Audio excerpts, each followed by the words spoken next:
Bonjour à tous, je suis Bernard Salès, je suis docteur en sciences appliquées aux matériaux du génie civil. Je suis responsable du développement technique des solutions écomatériaux chez Saint-Astier. Je suis arrivé dans l'entreprise il y a un an. Les matériaux biosourcés sont des matériaux du coup, qui sont à base de matières organiques qui peuvent être d'origine végétale ou animale et combinés après avec de la chaux, de la terre pour former des matériaux de construction. Donc les matières végétales qui peuvent être employées vont de la paille au lin, au chanvre bien entendu, le miscanthus, il va y avoir beaucoup de matières végétales qui peuvent être employées. En matière animale, ça peut être par exemple de la laine de mouton qui peut être utilisée comme isolant. Alors le coût est une question qui revient régulièrement sur les matériaux biosourcés par rapport aux matériaux conventionnels. Alors il y a un surcoût à utiliser en fait des matériaux biosourcés qui va être de l'ordre de 15 à 20%, mais il faut aussi comparer ce qui est comparable. Donc quand on va faire une isolation en béton de chanvre ou quand on veut utiliser en contrario en fait, de la laine de verre, du polystyrène pour isoler, on peut viser les mêmes R, donc en termes de résistance thermique, mais ils ne vont pas apporter les mêmes avantages techniques que des matériaux polystyrène, laine de verre. Le béton de chanvre va avoir une inertie qui va permettre d'apporter énormément de déphasage au bâtiment, et ça va permettre de réduire derrière les coûts en fait, liés à l'usage de climatisation pour le confort d'été. Et donc on va jouer certes avec un surcoût au départ à la construction, mais dans un second temps, on va gagner en fait en usage dans le bâtiment puisque ça va réduire ou même supprimer l'usage de climatisation.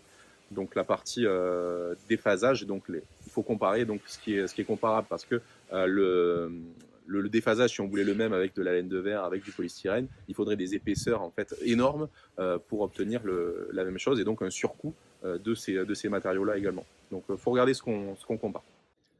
Alors les matériaux biosourcés vont être disponibles auprès des négoces distributeurs de matériaux, donc il y en a forcément un proche de chez vous.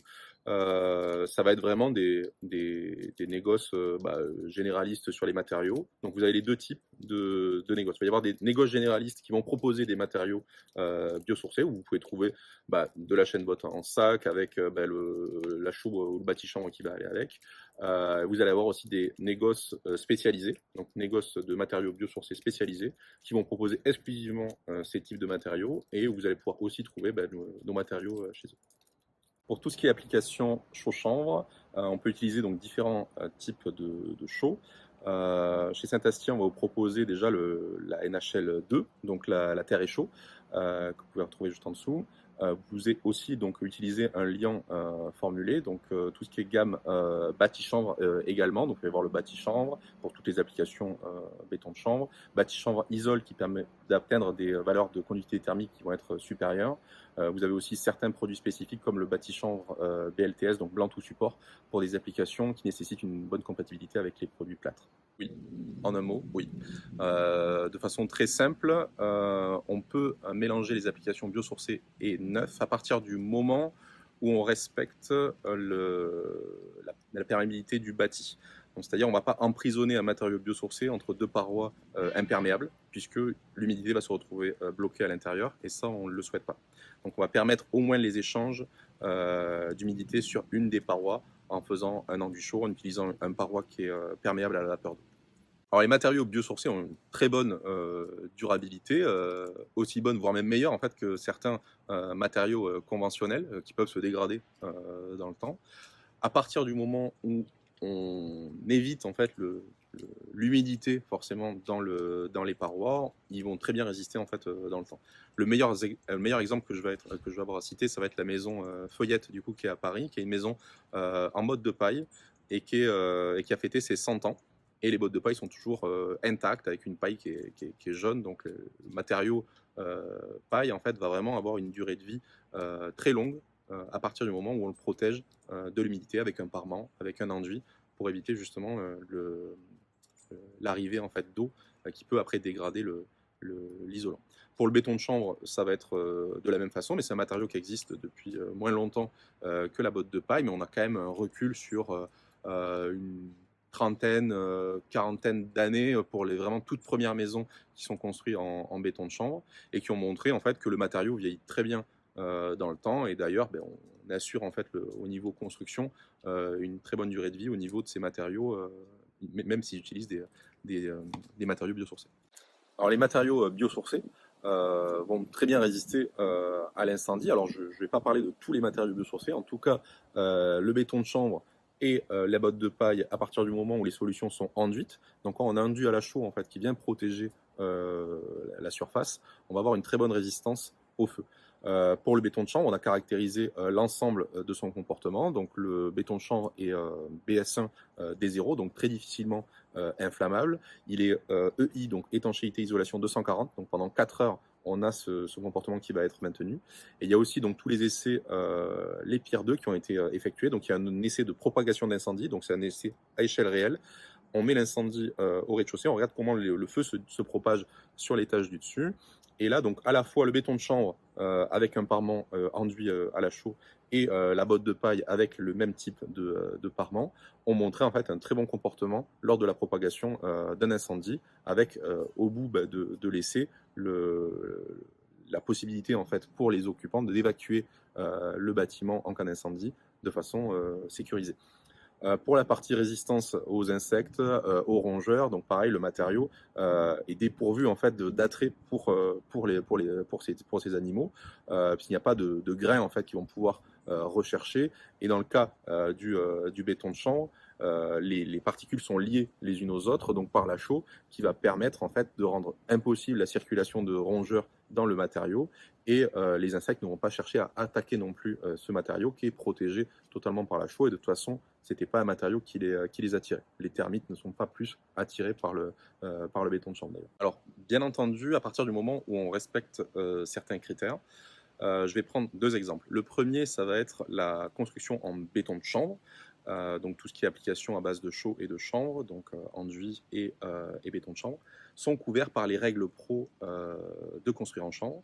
À partir du moment où on respecte les règles de construction établies par construire en chanvre, à savoir utiliser un couple chaux et granulage chanvre certifié, avoir une chaîne vote, donc chanvre qui est labellisée bâtiment, et aussi avoir suivi une formation sur le matériau, on va pouvoir du coup être couvert en fait par ces règles professionnelles de la construction chanvre, et ainsi l'artisan qui va mettre en place, mise en œuvre en fait du béton de chanvre sera assuré et couvert pour cette utilisation.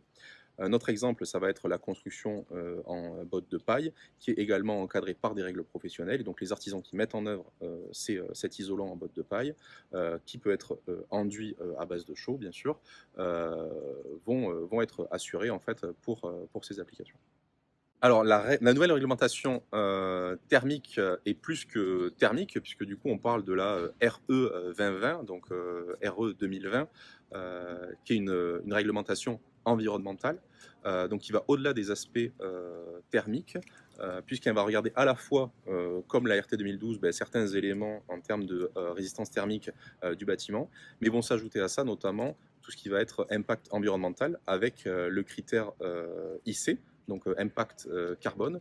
Et donc ça va pas obliger l'utilisation de matériaux biosourcés, mais fortement l'inciter, puisqu'il faut ne pas dépasser un certain seuil en termes d'émissions de CO2. Et donc, les matériaux biosourcés sont tout indiqués, puisqu'eux vont stocker ce CO2, ce carbone, et vont du coup pouvoir faire baisser en fait l'impact global de la construction en utilisant ce type de matériaux. Ce qu'il faut savoir, c'est que cette réglementation donc, environnementale, RE 2020, va se faire en plusieurs étapes, en tout cas sur ce critère-là. Le critère actuel, qui est le critère 2022, est équivalent en fait n'est pas vraiment très pénalisant. On est autour de 640 kg équivalent CO2 de mémoire. Et tous les 3 ans, en fait, ce seuil va être diminué, réduit. Donc on va avoir en 2025 un premier passage avec un seuil en dessous, puis après 2028 et 2031, où là on va arriver à des valeurs qui vont être 35% inférieures aux valeurs actuelles. Donc l'incitation va se faire progressivement pour accompagner tous les acteurs de la construction, mais va inciter de plus en plus en fait, à aller vers ce type de matériaux pour pouvoir réduire en fait, l'impact environnemental de la construction. Alors déjà, c'est un très bon réflexe d'avoir pensé au béton de chanvre pour aller avec la pierre de ce mur. Les deux vont être parfaitement compatibles et vraiment complémentaires l'un de l'autre. L'inconvénient d'un mur en pierre, au-delà de son avantage esthétique et l'inertie qu'il va apporter au bâtiment, ça peut être cette sensation de paroi froide qu'on peut avoir en hiver. Avoir une résistance ou un complément d'isolation thermique à l'intérieur va vraiment permettre d'améliorer en fait cette sensation. Donc ça c'est le paramètre d'effusivité au niveau du béton de champ et il permet vraiment de compléter l'inertie qu'apporte déjà la pierre. Alors pour pouvoir l'isoler, ça va être très simple en fonction de l'épaisseur choisie et de la solution constructive choisie. Donc soit si on est sur un enduit où on peut directement en fait faire une application par exemple manuelle sur le mur, donc on peut monter jusqu'à 8 cm en enduit correcteur thermique. Si on veut aller sur un degré d'isolation supplémentaire, on va passer sur un béton de chambre plutôt. Et là, en fonction de l'épaisseur, il va y avoir besoin ou non d'apporter une armature en bois supplémentaire sur laquelle va s'ancrer en fait le béton de chambre. Donc en fonction de l'épaisseur, il va falloir ou non mettre un support bois sur ce mur et après appliquer le béton de chambre. Donc soit par banchage, soit par projection mécanique directement sur le mur. La projection mécanique sera peut-être même plus indiquée. Alors le pisé est un matériau en terre crue mis en place par compactage. Et le gros avantage de la chaux, ça va être la perméabilité à la vapeur d'eau de la chaux, qui va éviter en fait d'enfermer l'humidité dans le mur.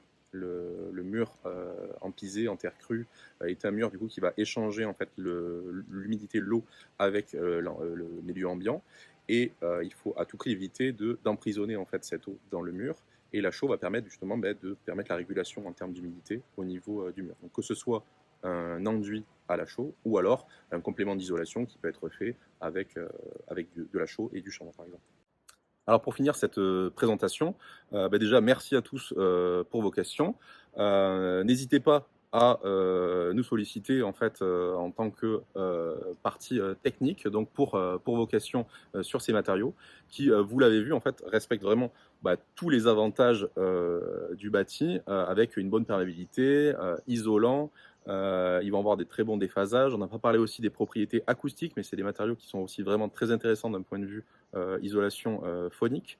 Donc vous l'aurez compris, c'est des matériaux qui sont des matériaux actuels et avec la nouvelle réglementation environnementale qui va inciter de plus en plus à utiliser ces matériaux, ça va être aussi des matériaux de demain.